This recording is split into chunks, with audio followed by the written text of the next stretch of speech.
Shall we begin? Can you guys hear me okay? Yeah? Fantastic. So first and foremost, thank you so much for having me. I'm so excited to be back here with the folks at the World Football Summit, at the World Women's Football Week. Because events like this are meant to be a celebration of the sport, right? And as we know, we have a lot to celebrate. The potential of the women's game is huge, and I'm so excited to say that the world out there has finally woken up to it.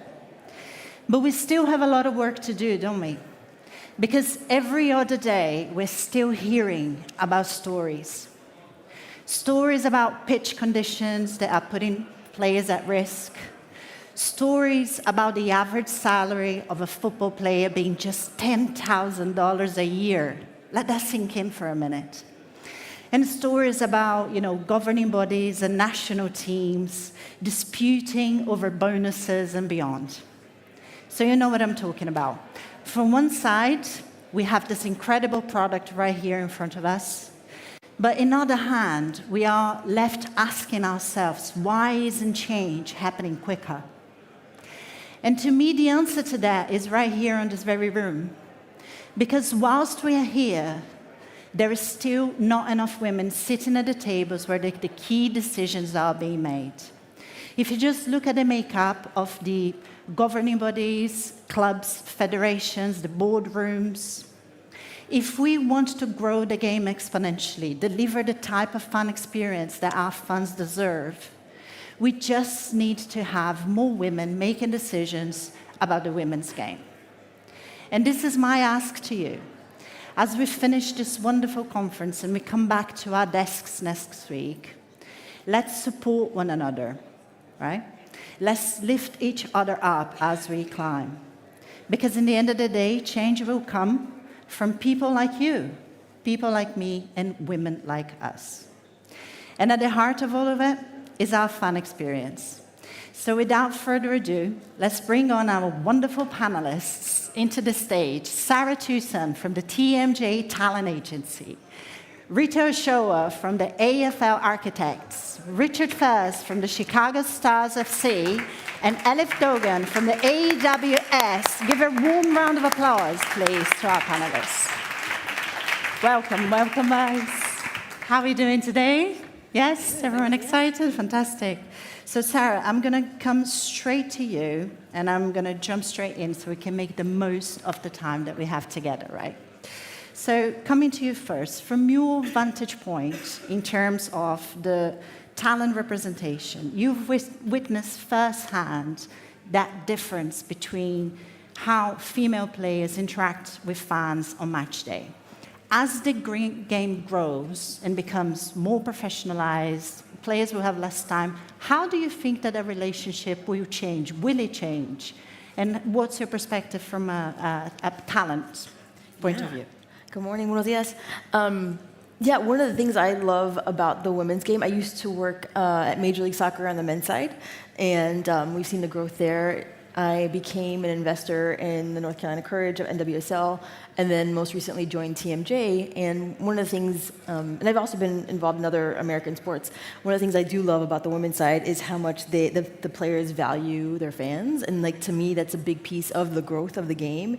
I hope that doesn't get lost. I don't think it will. I think just women by nature are very compassionate and are so appreciative of the attention and investment that they get. And so, after a match in the U.S., the players, and it doesn't matter, who they are. They could be the biggest names in women's football, and they will stay up to an hour signing autographs and making sure that they get to meet everyone who is there for them. And I don't think that will go away because I think the players are very conscious of that responsibility that they have, and it's a way for them to show their appreciation for the fans. So I do not think that will change. I think the panelists earlier were talking about we don't have to model the women's game after the men's side, and I think that's a piece of it, is that fan connection is really important. Yeah, sounds great. So how do you think that brands can better leverage players when it comes to that connection, not just on match day, but when it comes to digital content and community building online? What kind of things need to do? Does anything need to be negotiated when it comes to players' contracts nowadays to account for that? How does that work from a player's perspective? Yeah, from my standpoint, and I used to also be on the brand side as well, so I have a bunch of different roles within football. I think for the brands, a lot of them come to the talent because they see the audience that they've built organically, and they see the reach of the players. But I do think that a lot of brands, what they miss the opportunity is to help not just invest from a cash transaction standpoint, but invest in the talent as far as helping that talent grow their brand alongside theirs. I think that's really missing. I think a brand will say, oh, I want this player to post about my product or my service, and it's very transactional. And there's very few brands, I think, that really understand the player's perspective. And but the ones that do understand, you see them go from obscurity where nobody really knows who they are to at least a household name within the sports fan culture. And so I think from a brand perspective, that investment, not just financial, but the marketing investment, how do you build a campaign around a player that's not just leveraging their social media channels or their digital content channels, but how do you either put their faces on a product or in TV campaigns that go beyond digital, I think is really important. And I don't see enough brands doing that, but the ones that are, I think they are, at least in the US, finding a lot of success. It's about doing it authentically, isn't it? Richard, you coming in from the perspective of the club, obviously you have worked, in Europe and now in the US, the Chicago Stars FC. How does that identity from a player's perspective influences the fan experience on match day? Like how does that work? I think the style of play, in my opinion, set the tone of what you want to do on the pitch and engage your fan. More maybe in the US than in Europe. I think here in Europe you have club identity, and then the fans just like you or not. I think in the US, if you want to connect with the fans, you need to make sure they understand what you're trying to do on the pitch.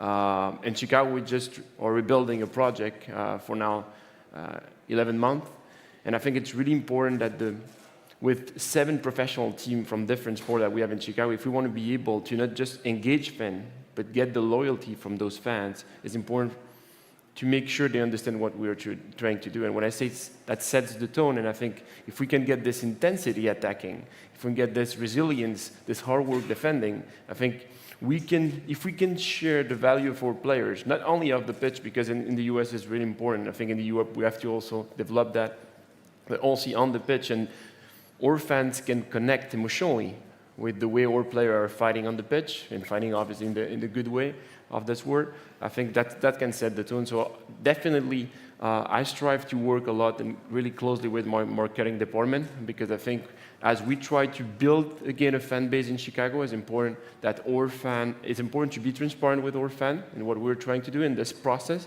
And I think it's also important to discuss a lot with marketing, because it's important that marketing and communication understand what we're trying to do if they want to share that with our fans.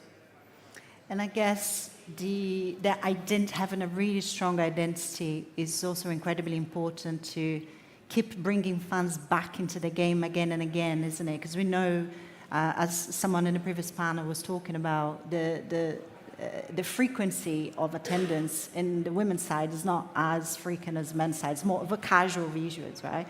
So I'm guessing having that strong identity for the team is incredibly important to bring people back again and again.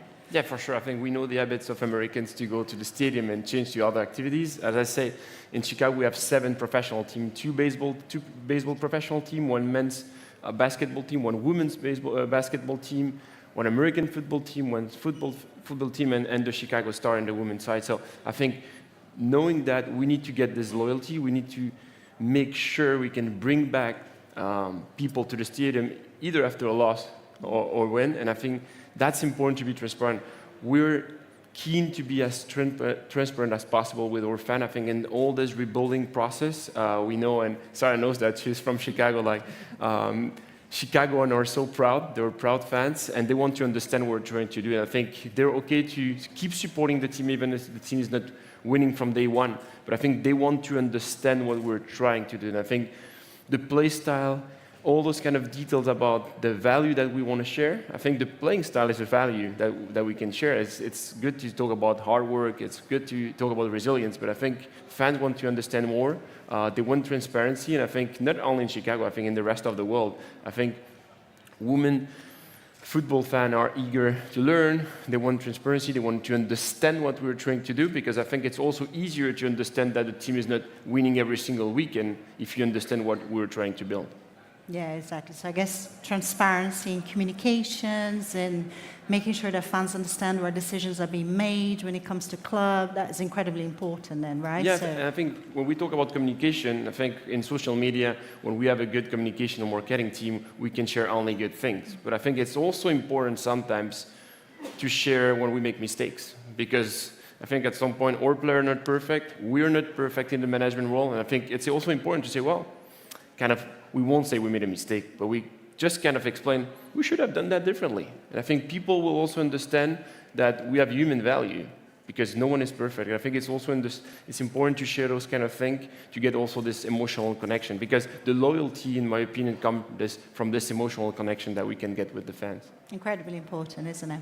So moving on from kind of match day into the amplification of the game into digital content and online, I'm going to come to you, Elif, and I want to talk about AI and the revolution of content, and how do you see that part of technology specifically enhancing the football fan experience? Like, how's that being done currently? I think it's very relevant when we think about what we are trying to communicate with fans and increase fan base for any sports really globally. We always have to tell a story, an interesting one, so that fans are keep engaging and we are reaching broader fan group.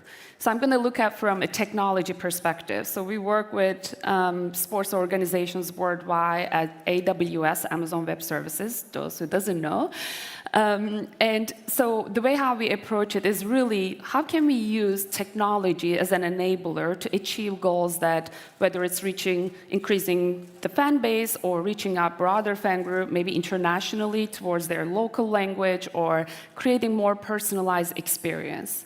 So it always starts with data. If you want to utilize, of course, artificial intelligence, you have to have a data to work with. So that happens differently. I'm sure some of you in the audience are very familiar, whether it's sensors or computer visions and tracking what is happening on the pitch. So for example, with Bundesliga, Germany's premier football league, it's one of our customers and partners. We've been working with them since 2020 and utilizing AI to tell an interesting stories, what is happening on the field. So really it's going back to also Rick's point about how can we engage fans and tell real stories about what's happening. So for example, we collect 3.6 million data points per game for each of the game happening in Germany. So that is collected through computer visions. Those are not broadcast cameras. They are cameras located around the stadium. And then we get this data, and we combine this data with an event data, what we call it. So in football, events are important events, so penalty, corner kick. I don't have to go through the list. So we combine this data, and the idea of doing that, because we thought we need to, using this data, we need to give more insights to our fans so they can actually really understand from a data perspective, for data geeks like myself, like what is actually happening. Wow, Harry Kane scored this goal. I'm going to use him just because it came to my mind. And what was this shot of that goal? Or the probability, was it good or was it difficult? So we look at these scenarios, we actually survey the fans, and we come out with statistics to tell a story about that. But it's not only the numbers, right? You also need to tell a story around that. And I think that's really where the scaling, utilizing AI or generative AI really comes in place. Not only producing the data or the statistics, but also telling a story around it so that in real time, whether it's commentator or broadcasters or players themselves can actually brag about, like, oh, this was a tough goal, or I just hit like the fastest shot in the league for that particular season. So that's kind of just one example that came to mind. Yeah, I love it. Yesterday we were having a chat, the five of us, and someone said, oh, there is also this concern about AI stealing our jobs. And then someone said, well, it's not AI that is going to be stealing our jobs. It's people who use AI that is going to be stealing our jobs. So there we go. But thinking about football having this global but fragmented audience in a way, Elif, what innovations AI is going to bring to the table when it comes to language processing that might help to bridge the gap between the cultural, linguistic barriers that might exist if you have a fan sitting in Brazil versus India versus Thailand? Tell us how can AI bridge that gap for us? Yeah, absolutely. I mean, I think this is one area that I think has a significant opportunity to use of technology. And particularly in this case, I'm going to be talking about generative AI. So when you think about sports, emotional, but football is super emotional product, right? Like it's just sometimes some fans, it's more important than even their kids. I heard those conversations, right? Like they're so passionate, there's a passion, and everybody really thinks about, okay, I really want to consume content the way how I'm used to it, whether I'm watching German football or English football. If I'm Brazilian, I want to be my broadcaster shouting goal for however many minutes, right? I mean, yes. Or in Mexico, whatever. So there's a cultural differences. So how do we navigate that through? Well, one of the interesting projects that we are doing with some of our sports customers, we collect data. So if there's a event data, for example, let's use Bundesliga as an example again. If there's a goal, you have this live ticker, so it's basically play-by-play ticker that we thought, why don't we utilize Gen AI and then you create those basically live ticker in endless languages that is possible.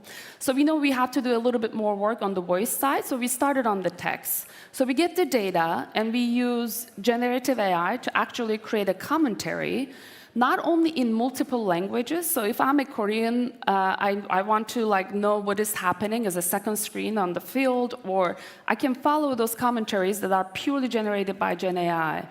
This is not possible currently, because if you want to create at least, let's say 5 or 10 or 100 different translation of your live ticker, you need to hire that many people, and you have to do that in real time as the game is happening on the pitch.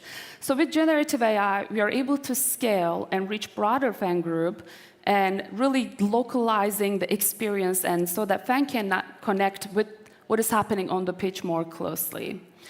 And I guess this is one of the great examples that I see. There are a lot of work that we also are exploring on the audio side, because as I said, football is a highly emotional product, right? That takes a little bit more time to really creating that personalized or demographic differences. But with text, we are not only achieving the linguistic barrier, but we are also doing the style, because there's a generation of football fans. How do you actually reach, I don't know, if I'm a young, 22-year-old football fan, I want to use emojis and bro style. I don't want to listen very, square, I don't know, the commentary. So these are the things that we are able to achieve with just getting the data from the pitch, whether it's goal, penalty, whatever it might be, and then actually narrating that at a scale. Incredible. I mean, it's so much innovation that's coming on that. It's so exciting. Now, I want to go back to the face-to-face side of things. And Rita, I'm going to come to you now. Because obviously the work that you do, it's all around stadia, building stadiums within the agency. So stadiums that have been historically, built and designed for the men's game. What are the trends that you are seeing? What is the biggest changes, I guess, that are needed in order for us to be able to deliver a match-day experience that is bespoke for the women's game? Okay. Hi, everyone, first. And you're right, stadiums have been designed basically for men's performance. And this is, as far as we know, more than 2,000 years men have been designing stadiums for men's shows. There's not much input from women in this process. And as an architect that has been designing stadiums a bit around the world for the last 20 years, I'm truly happy that this is changing during my lifetime. We're finally here. Yes, yes. And be part of a new legacy of a new typology of buildings, because as architects we always design for the users that are going to actually use the building, and our users here are totally different. So as everyone said several times before, we have a completely different fan base, much more family-oriented, much more diverse. We have LGBTQA+ community, which are our hardcore fans in many of the situations. We have, of course, different players with different needs, but also the staff and the media. There's a lot more women involved, so we need to cater for all this. And in practical terms, what this means is that, it's very basic stuff, but very important, starting with the changing rooms for the players. Our physiognomy is different, we have different needs, so they have to be designed in a different way. But we also have the audience that has to be able to see the pitch. Most people don't know, but stadiums are designed assuming that everyone on each seat we see here is a white man, which means we have to work on the angles of the stands to make sure that women and children can actually see. So we cannot repeat exactly the same formula, we have to adapt it. Toilets, of course. Who hasn't spent the 15 minutes of a break in a queue and wasn't able to get a beer or some food? So we're changing that in our projects, the proportion. For you to have an idea, this stadium is probably the same thing.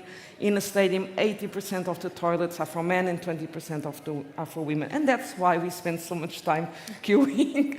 So if you want an actual good experience, you want to avoid that. So we're tackling that. We're tackling also the way you consume food. So there's a demand for higher quality on the food, more healthy options and vegan, etc.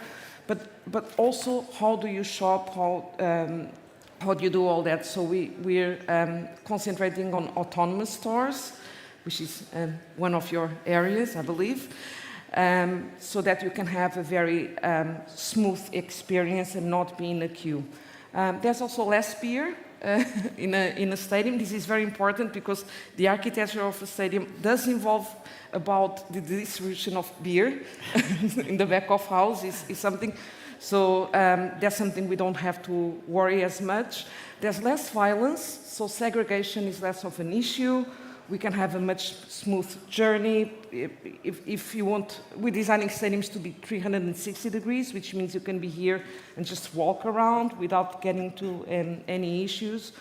And another aspect we're looking very in detail is the interaction between fans and the players, because there's something unique in this environment with the women's football. There's a much more physical proximity between these. So we're not designing your tunnel club where the player is a god on the other side of the mirror. We're trying to make this a much more physical, of course with safety for the players, that's our main concern, but we're trying to make all this much more an interesting experience.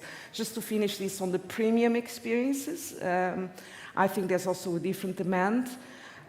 Something that was quite surprising for me, of consulting with many clubs and many fans, is that there's a will for the fans who are in a premium lounge, for example, after a game, instead of just staying there, drinking, maybe watching a band live, what they want is to be part of this history. They want to see panels like this with players and coaches and clubs. They want to feel part of these first years of the history of the sport. And that's something we should be looking at, all of us, when we think about what's a day out for all these different fans. Yeah, Okay? I agree with that. So I'm a previous role, I used to work for Saints in the UK, and we started trialing precisely that. So after the game, players, both men and women, would come into the hospitality lounges and just sit down and have a chat with the fans and the premium hospitality options of the club. And it was incredible, the feedback that we get, because that's precisely what people want, right? They want to have that close relationship with their heroes. Yeah. And I think that's incredibly important. But actually, Rita, you know, changing stadia, right? Making changes to the stadium, building new stadiums, that's big business, isn't it? It's quite expensive. We're talking about billions sometimes. Yeah, it can be quite expensive. So is there any small impacts or small things that clubs that don't want to go the full extent of building a new stadium can do in order to deliver better experience for fans in general? Of course. So in the ideal world, we wouldn't build any more stadiums because we're trying to save the planet, and construction is not exactly compatible with that. And I think, you know, most people would like is to share stadiums. So imagine you can have the women's and the men's team playing in this stadium. The problem you have with that, well, there's a few problems, but the main one is the pitch use. So you lose quality on the pitch. But also, it's very expensive to open a stadium like this to have 5,000 or 8,000 fans. Okay? So knowing that, you also have calendar clashes. You know, so games might be happening the same day, and it's very hard to manage. So that, of course, has driven for a demand for women's stadiums. I don't like to call it women. Let's call it inclusive stadiums for everyone, but where the women play. I don't want to be sexist here, sorry. We have some clients, so we have clubs in the Barclays Women's Super League. We have a club in Portugal, and we're talking with some other potential clubs in Saudi for this. And the challenge they have is what capacity should the stadium have? Because if I'm going to spend, let's say, you know, £200 million on a stadium, is money well spent? We know that audiences are growing, but no one can exactly guess the future. So our advice and the way we're designing is we start with a smaller scale, but we design a project that can be extended in the future. Mm-hmm. So that means you probably have to buy a bit more land, but when you extend to increase the capacity, it should be done in the most cost-efficient way, so that and the nicest way, so that clubs can invest as they go. What's important in this process is to make sure that you do have an identity. You know, so stadiums are landmarks. This one is known as the Cathedral. Yes. It's a reference in a city. It's a reference for the fans. It's very important to make sure that the women's stadium is not a scaled-down stadium of the men's team if it's a shared club. And it's very important that people understand that as a landmark and as a reference of the club. Sure. You know, reflecting the values and all that. Incredibly important, isn't it? Like having that really strong identity and brand, which is my bread and butter, is a key thing to delivering. But I remember we were talking, Richard, about this precise point around, you know, teams wanting to build, stadium for the women's teams. And I remember you saying, you know, I'm not sure because by the time you've built it, they'll probably be too small. But I guess that flexibility that Rita was talking about, it'll bridge that gap, right? I think we definitely trying to work on this flexibility. I think in my past experience, I work in Geneva, and we basically had like a men's team for 100 years, and we built a women's team. And I was had the chance to be leading the two teams. And at some point, we wanted the women's team to play in the main stadium. And I don't like to call that men's or women's stadium, in the men's stadium. So obviously, at some point, it was maybe too big for the crowd we had at the beginning. But at some point, I think we discussed that yesterday, and it was interesting because I realized that the stadium was not done for football. It was done for men's football. And sorry to share those details, but when my captains came to my office after the first game, they said, Richard, we have to figure out this situation because the restroom are complicated for us to use. And I share that because obviously, and that way at some point, I don't believe because we also have to be careful with the environment, with what we're doing, and I think at some point is we need to build now flexible stadium. So what we have done is we didn't have the money to build another stadium. We wanted the women's team to play in the main stadium, so we make some work. And we changed those kind of things. That didn't change the life of the men's team playing every week there, but that changed the life, definitely, of the women's team when they're playing there. So I think when we now think on building stadium, we just have to have a bigger picture when we build that, and just to make sure, I think it's just about details. There is plenty of professionals like Rita working on those kind of projects, and I think we just have to think now, we're not building any more men's or women's stadium, we're just building, and I think even not only football stadium, we're building stadium that can just welcome more and more events.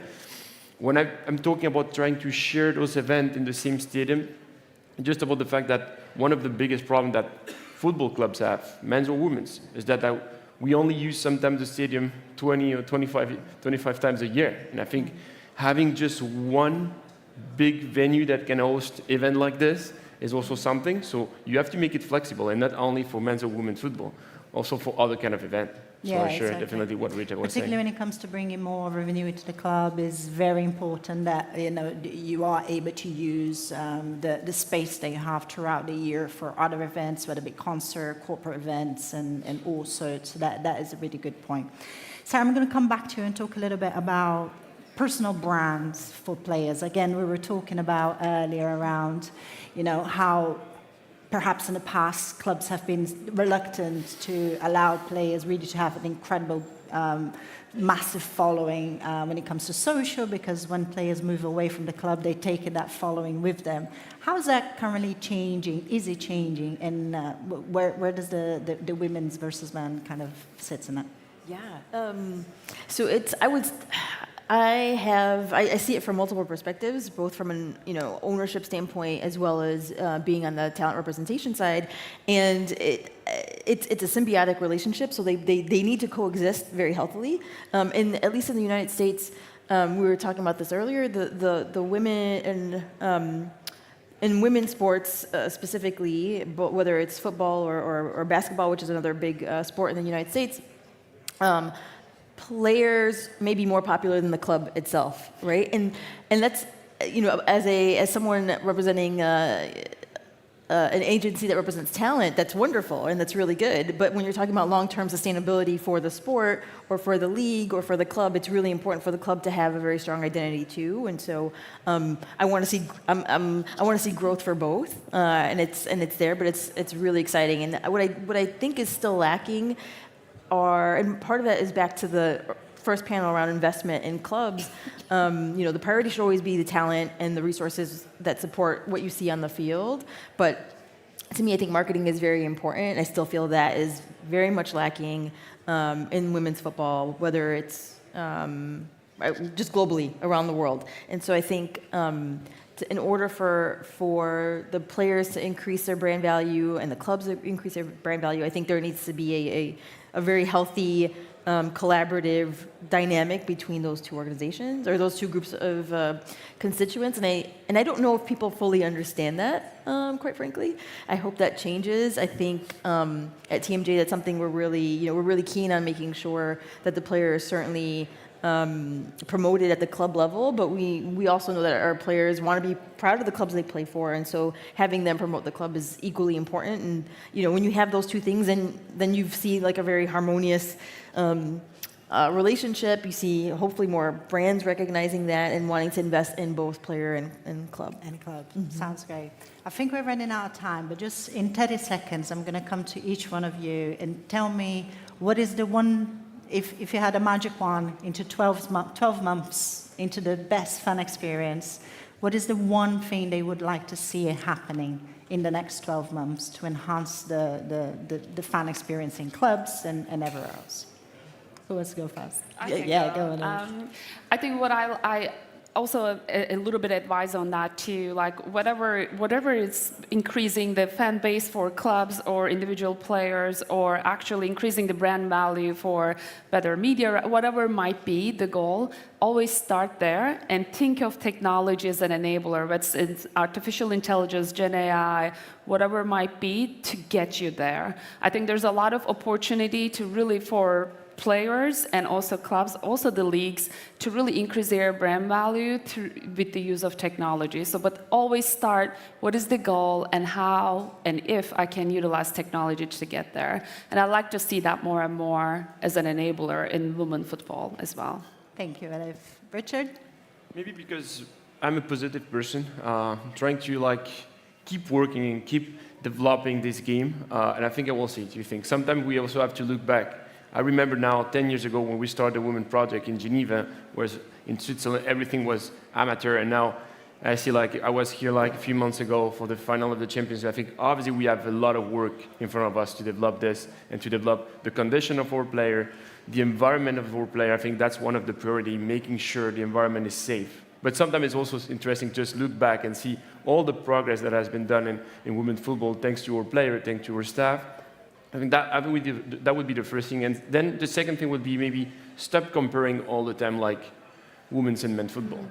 I think now we can, I always say that way, I say now we talk about women's football being a business, and I say that's in the positive side because players finally receiving a good amount of money in the US. We still have to work for more, but I think just like keep working with this business, keep developing that, stop comparing to everyone else, and just keep looking forward and keep pushing for that and supporting our players. Because I have to say something, we don't have to forget our players are the reason of being of those clubs, and we have to keep supporting them and making sure they work in a safe environment. That sounds great. Rita? Well, I think I wish that the clubs would have a bit more courage, and we could start seeing some investment in women's stadiums. You will not get more fans if you start still playing in a dark, cold stadium. The game will not improve if the pitch is not in good conditions. So my advice is start small, build it for a great day out, for families and for not families. Some people don't want to be with kids, so we have to think about that too. But start with that, and because without that, I don't see many chances of your team becoming better and you engaging with more fans. Yeah, sounds great. And then finally, Sarah? For me, I think maybe the unofficial theme that I keep hearing is accessibility. So from a technology standpoint, offering insights that fans can say, oh, I never thought about that. That's an incredible 3 million touch points. Richard was talking about transparency. To me, that's a form of accessibility into the thought process of clubs and what happens on the field. With Rita, accessibility from a stadium perspective, whether it's LGBTQ fans, which is really the core, at least in the United States, for our women's sports fan base, or physical abilities. And so I think the more and I think the wonderful thing is that women's football is in the great position to like build these things, like these accessibility points, to make everybody feel really welcome. So I think that's really exciting to see. Sounds great. Listen, thank you so much, guys, for making the time to be here today. Really appreciate it. Awesome discussion. Please make your way out. Round of applause, please, everyone. Thank you. And I'm going to welcome to the stage your next moderator is Arantxa Asha, and we're going to be talking about the power of football for social impact. Thank you.